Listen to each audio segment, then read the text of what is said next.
Hi, hello buddies. I'm RJC Arvirun, grade 5B from Primus Garden School. This is the message from Savitri by Arabindo.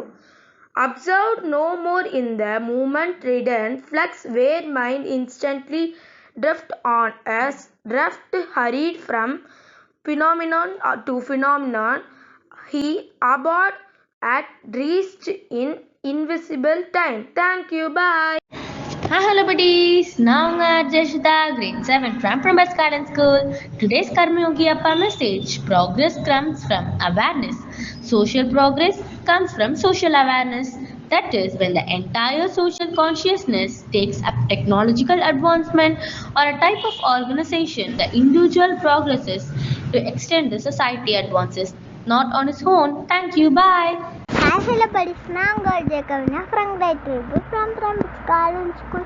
இன்னைக்கு நான் small study தான் சொல்ல போகிறேன். அது பேர் என்ன? Success is not easy. சாமிட்டு ஒரு பையன் இருக்கானா, அவன் டெய்லியும் காலேஜ் போகும்போது ஒரு பங்களாவை பார்த்துட்டே போவான். அங்கே இருந்த ஹவுஸ் ஓனர் வந்து எதுக்கு இவன் இப்படி பார்த்துட்டே போகிறான் டெய்லியும்ட்டு அவருக்கு ஒரு சந்தேகம் வந்து அவன் போகும்போது வந்து கேட்டாரான், ஏன் நீ இந்த பங்களாவை டெய்லியும் பார்க்குறேன் அப்படின்ட்டு அவர் என்ன கேட்டார். அப்போ வந்து சாம் சொன்னானா, எனக்கு இந்த மாதிரி ஒரு பெரிய பங்களாவை கட்டணும்ட்டு ஆசை அப்படின்ட்டு சாம் சொன்னானா. அப்போ வந்து நான் அவனுக்கு உள்ளெல்லாம் காமிக்கிறேன்னு சொல்லிட்டு அந்த ஹவுஸ் ஓனர் வந்து எடுத்துட்டு போகிறாரா. அப்போ வந்து உள்ளெல்லாம் பார்க்கும்போது அவன் வந்து பிரமிச்சு போயிடுறானா. அப்புறமா வந்து நான் என் பெட்ரூமை காமிக்கிறேன் அப்படின்ட்டு சொல்லிட்டு அவனை மேலே எடுத்துட்டு போகிறான்.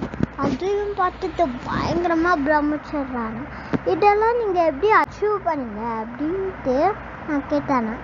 நீ ஏறி வந்தல அந்த படி கீழே நீ பார்த்துருக்கணும், வந்து என் கையில் இந்த கேள்வியை நீ கேட்டுக்க மாட்டேன், அந்த படியை பார்த்துருந்தா அப்படின்ட்டு சொன்னாராம். அப்போ வந்து சாம் குடுன்னு ஓடி போய் பார்க்குறாங்க. அப்போ வந்து எப்படி அவர் வந்து கஷ்டப்பட்டு எப்படி இதெல்லாம் அச்சீவ் பண்ணி வந்தாருன்ட்டு அதில் ஒரு படியில் எழுதி இருந்துச்சா. இல்லைன்னு என்ன தெரிஞ்சுக்கிட்டீங்க friends? Success is not easy. Thank you, பாய்.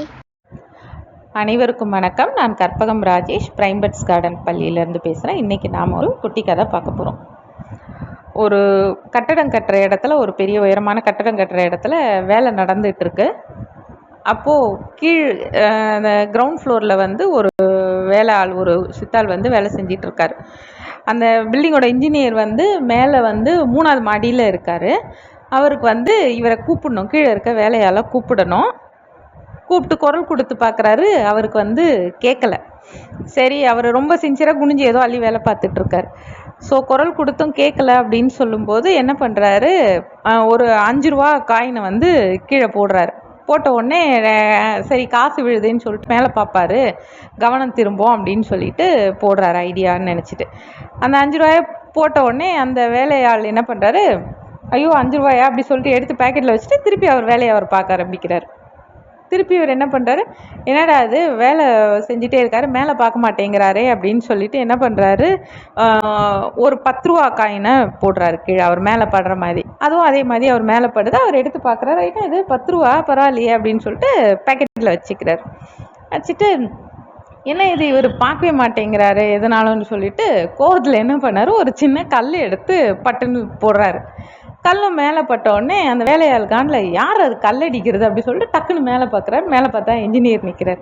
ஏன்பா அவரோட இது வந்து சரி மேலே பார்த்தோன்னே எத்தனை வாட்டி உன்னை கூப்பிடுறது, நீ மேலே பார்க்கவே மாட்டேங்கிற அப்படின்னு சொல்லிட்டு அவர் என்ன இன்ஸ்ட்ரக்ஷன் சொல்ல வந்தாரோ அதை சொல்லிடுறாரு.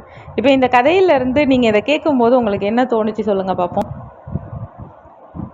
நல்ல விஷயங்களாக நடந்துட்டு இருக்கும்போது சுற்றி யாரால் அது நடந்தது, எப்படி இது நமக்கு கிடச்சிது, இந்த 5 ரூபா எங்கேருந்து வந்து இந்த 10 ரூபா எங்கேருந்து வந்ததுன்னு அந்த வேலையால் யோசிக்கல இல்லையா. அதே மாதிரி நம்மளும் என்ன பண்ணுவோம், இந்த சந்தோஷம் யாரால் வந்தது, இந்த நல்ல விஷயம் நமக்கு யாரால் கிடச்சிது அப்படின்றத வந்து மறந்துடுவோம். மறந்து இது நமக்கு தான், இது எனக்கு தான், இது என்னால் தான் அப்படின்னு சொல்லிட்டு நமக்கு அதை உரித்தானதாக ஆக்கிக்குவோம். எப்படி அவர் அந்த காயினை எடுத்து பேக்கெட்டில் போட்டாரோ அதே மாதிரி.